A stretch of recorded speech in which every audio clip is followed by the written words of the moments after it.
Hi అండి, అందరికీ నమస్తే. Welcome back to Vijaya channel.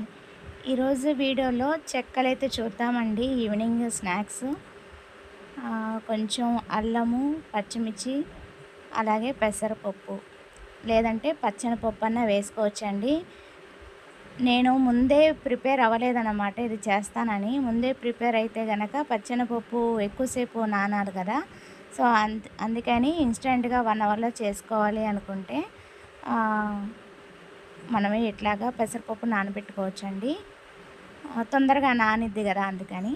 అలాగే ఒక 7, 8 పచ్చిమిర్చి, అల్లము, కల్లుప్పు 2 స్పూన్స్ వేసానండి.